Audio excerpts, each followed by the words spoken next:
education sector in Borno has continued to attract government attention despite years of protracted conflict as a result of insurgency.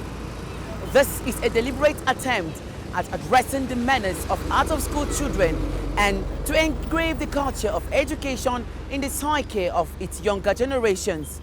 Welcome to Borno Restoration. I'm Jessie Tafida.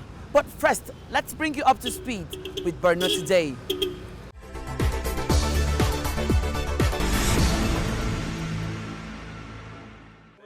Six different locations within Maiduguri and Jere Local Council benefited from the humanitarian gesture, including the State Specialist Hospital, Kamburi Kura, Kamburi Ghana, and Fatima Ali Sharif Orphanage.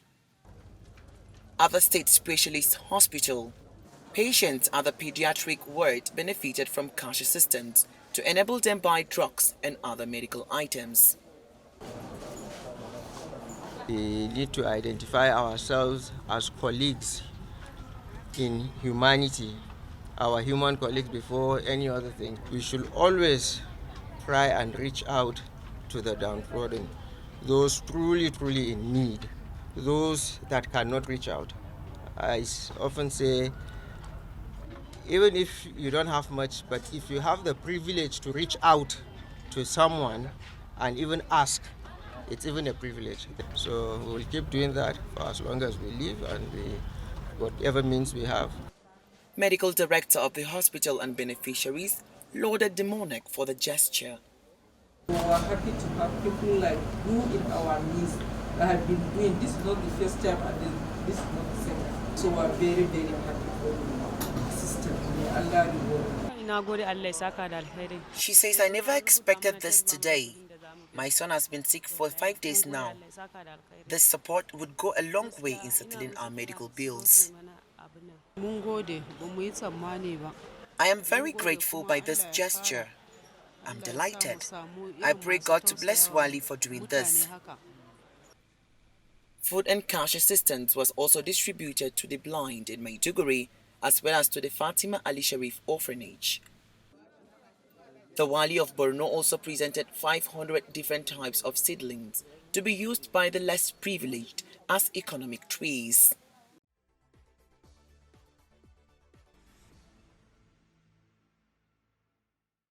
The 2021 Global Terrorism Index indicates that Nigeria has advanced to 2 places from 4th position, which it occupied since 2017, to 6th position. This is as a result of the successes recorded in the fight against insurgency by the military and other security agencies. The coordinated military campaign has also resulted in mass surrender of over 35,000 Boko Haram and ISWAP fighters and their families. But these surrenders have generated a lot of anxiety from residents who are not convinced about the sincerity of the defectors. At this meeting are stakeholders and peace ambassadors for humanitarian aid. Their discussion is centered around better ways to reintegrate repentant insurgents.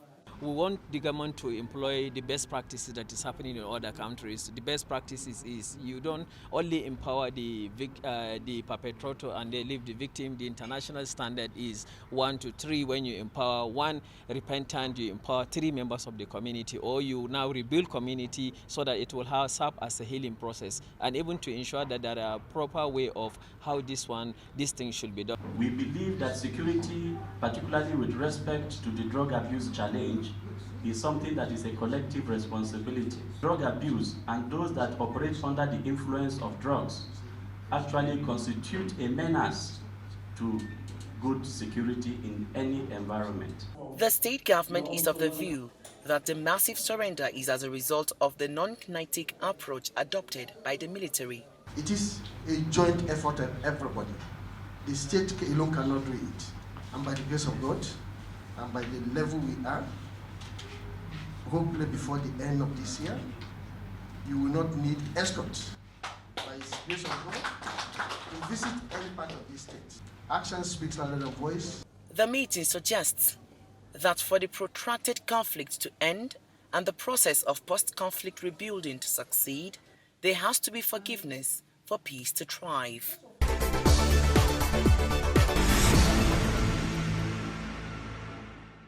Education, no doubt, is one of the most critical pillars of Governor Babagana Zulum's development agenda, with special interest in technical education and vocational enterprise.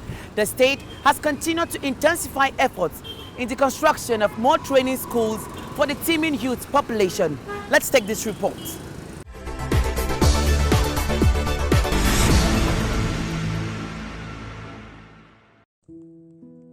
For centuries, education continues to play important roles around the world, advancing the frontiers of civilization through research and innovation, as well as serving as catalyst for cultural development.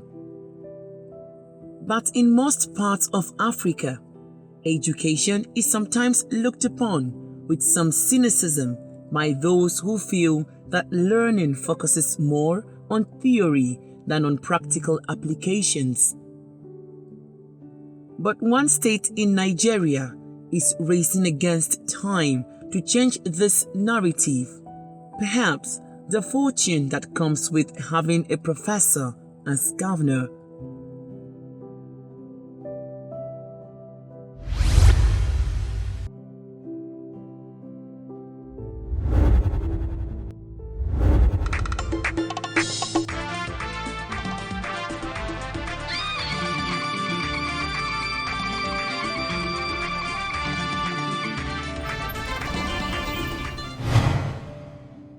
Governor Babagana Zulum's aggressive drive at revamping the Borno State education system shows just how well it is embedded at the heart of policy initiatives in his administration, with a view to making it a pathway to self-reliance for the people.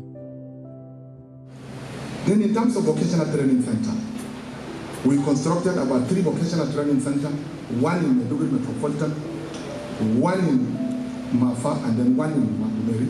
And inshallah, we shall construct another one in Kwayakusari local government area of Borno State.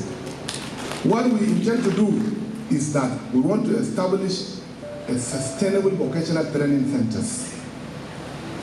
What we mean by a sustainable vocational training center is that a vocational training center that can train our youths to become independent. This 4 vocational training centers can at least graduate not in fewer than 6,000 to 8,000 youths from Borno State per annum. And if these schools are well qualified, I think they can train others. In the last 2 years, Borno State has been expanding its capacity in education through massive investment in science and technology, as well as building of more technical colleges and ultra-modern vocational institutes to provide skills for the teeming youth.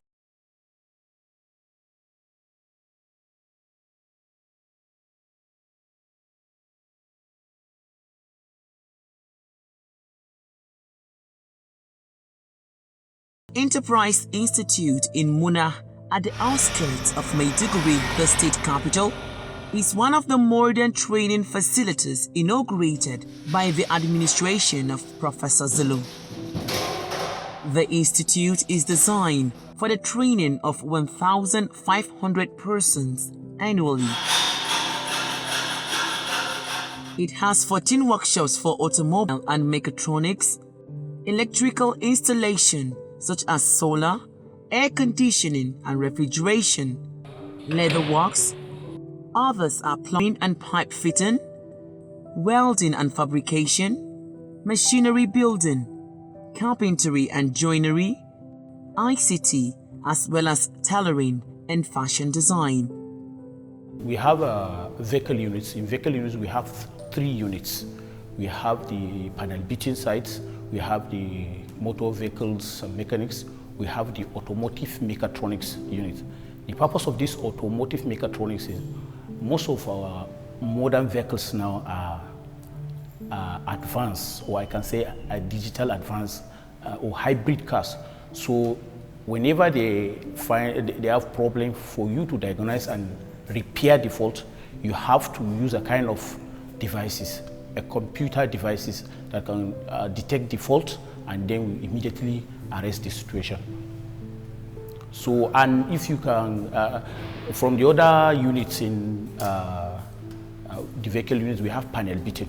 So it's not the ordinary panel beating that you know, the roadside panel beating. We have our oven. So we have our expert on ground that we're going to take care of that oven. And that oven is an advanced oven. I think we have about 4 or 5 ovens in these states, in the capital. But ours is different from them.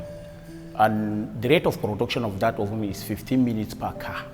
You can do your painting and everything in 15 minutes. And in 15 minutes, you can drive your car and go. So we call it oven.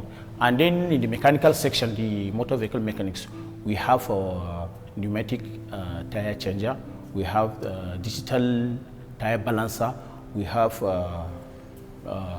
lubricating device.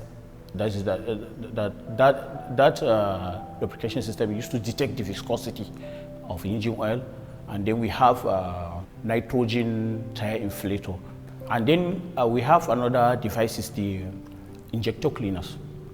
That injector cleaners, what we normally do is, if your car is using injector, we remove the nozzles, and then it will check the fault on the nozzles. From there, it will repair the fault. From there, then we will replace it. The institute has 6 hostels of about 200 rooms, a kitchen and common room, as well as an auditorium, administrative building, and sporting facilities. 20 indigent students from all the 27 local government areas of the state were the first set of students to be admitted into the institute on scholarship, with tuition, feeding, and accommodation provided free of charge by the state government. After graduation and gaining requisite skills, the state government will also support the youth to become self-reliant and contribute to the economy. Most of our teeming youth have nothing to do. Even if the job is available, they are not skilled. Most of them, they are not skilled. Even if you can provide the industry, they cannot work there because they were not trained. There's not any formal training that they have undergone.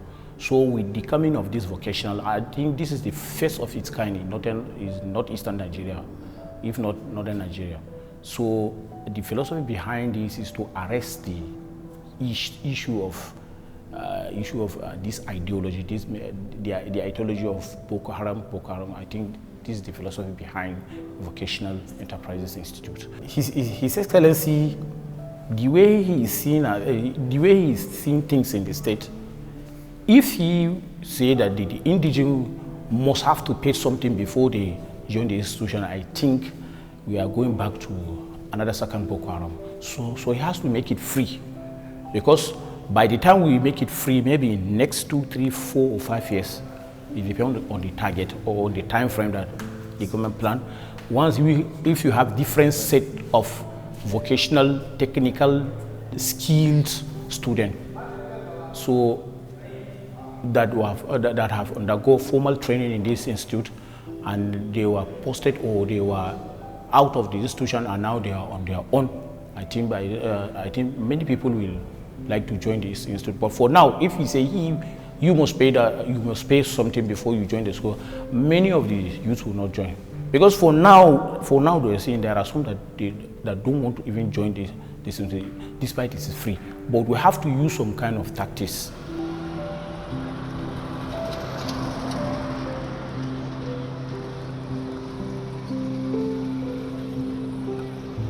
Government Day Technical Secondary School in Jimtilo is a replica of the Vocational Enterprise Institute in Mona. The school is well equipped with air-conditioned classrooms for at least 2,400 students, vocational workshops, laboratories for sciences and ICT, as well as auditoriums and sporting facilities. Governor Zulum has built 16 of such schools across Borno State. This technical college is very, very important for our youths, because youths are roaming about the streets. So when His Excellency came into office, he came out categorically telling the people of the state that the era of white-collar job is over. Our youths are going to be trained in many, many skills so that after their education, they will be self-reliant and then become employers themselves. Then Borno State economy will develop, and then our youth will stop roaming about in the street. The Muna Vocational Enterprise Institute, technical colleges and other mega schools built across the state under Professor Babagana Zulum are strategic answers to skill acquisition and job creation efforts aimed at reducing youth unemployment in Borno. The Zulum administration has continued to put a state ravaged by insurgency in the spotlight of development in Nigeria and the Sahel region.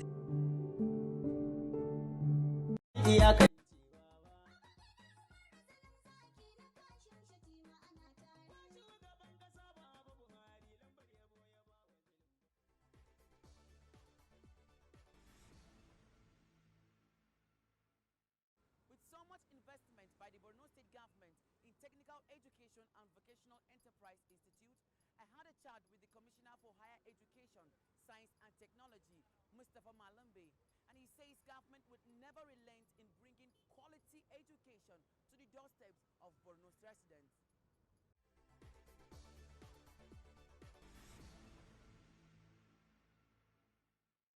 Welcome to Borno Restoration, sir. Thank you so much. As the Commissioner for Higher Education, Science and Technology, can you talk us through what is the philosophy behind the massive investment in higher education, science and technology?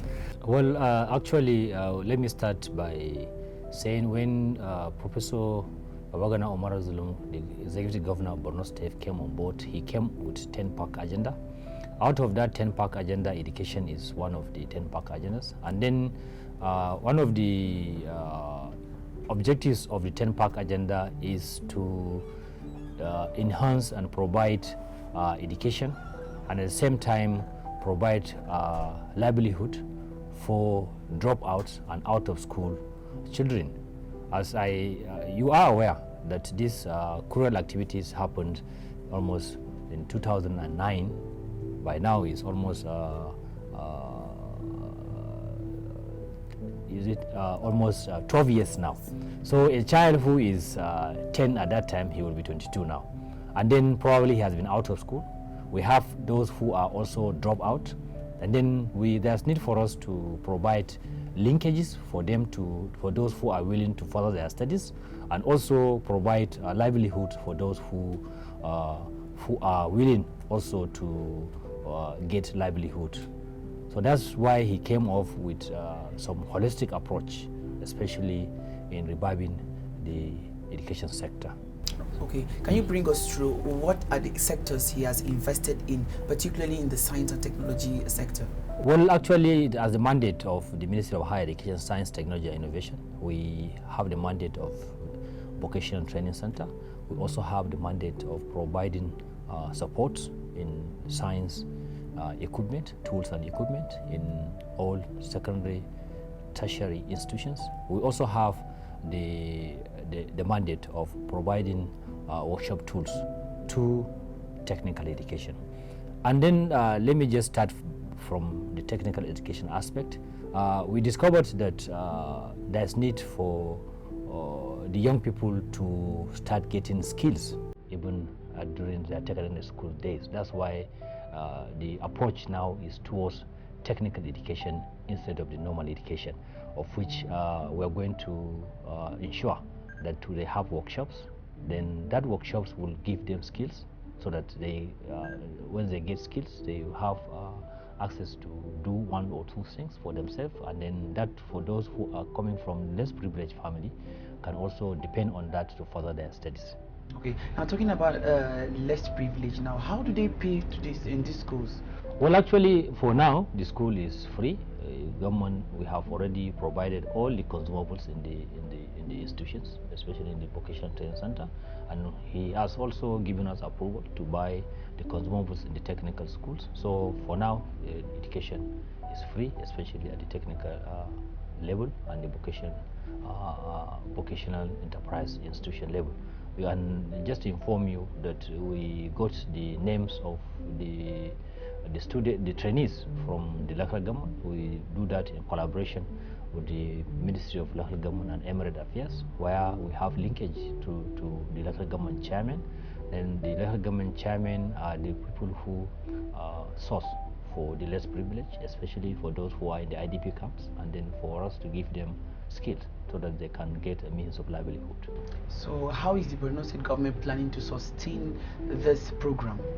Well, actually, for now, the state government is up and doing, and then when you invest in education, that's the right thing to do. And then, as a professor, he's now gearing up to ensure that all the eggs or all what he has goes to education, so that education is development, to provide that, especially giving the young ones skills that will eradicate poverty. And then when you have people who are idle, there are tendency that they can probably join the insurgency, and then an idle mind is devil's workshop. That's the main reason why we're trying to keep them busy.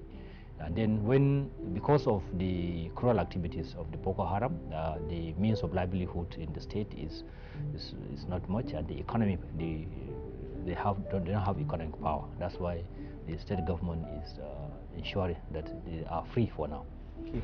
We've gone round the skill acquisition centers and seen the products from that particular centers. Are there plans by the state government to partner with other industries to ensure that this boosts the economy of the state? Well, actually, just before I answer the issue of partnering with industry, the vocational training centers, we got the syllabus from the MBT, and then we are adopting the MBT syllabus, which also show that there's Terminal 1, Terminal 2, and Terminal 3. We are going to do that terminals, and then also because of advancement in technology, that's why we have the science and technology component aspect into the training. If you can see, if you go around, you see we have enough computers. We are trying as much as possible to see. We introduce technology, we introduce ICT in every thread, so that the students can have that ability to do the search.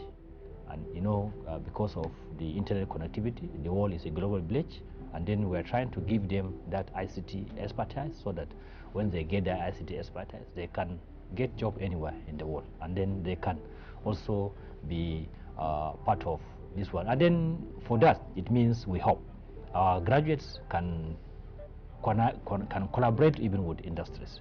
Our graduates can have opportunities of getting grants somewhere. Our graduates can also have opportunity of patenting whatever they have done. And then that's the main reason why in the dealings we try to bring in local content into the issue. Borno is a home of culture. Borno is a home that has been there for 1,000 years. There are some of our cultures that is not part of the global village, and we are trying to encourage our young ones to use the ICT skills, to use technology to ensure that our cultures are also spread across the world. Okay, now bring us up to speed. What are you planning to do in future? Well, we are trying as much as possible to ensure that we dominate the market with our products, and then we are also part of the ministry trying to also construct an innovation center. We are also trying to have a technology park where the products of those vocational training centers will be displayed, and then we will display it, and then also people across the world will come around, and then we can also go around and then get investors for these young people, for them to ensure that whatever they are producing will be consumed all over the world, not only Borno State. All right, thank you very much, sir. Thanks for your time on Borno Restoration. Thank you so much.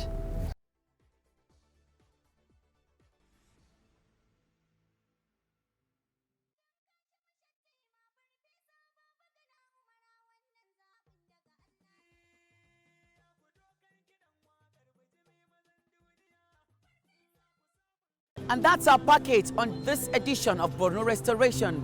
Thanks for watching. I'm Jessie Tafida. Bye-bye.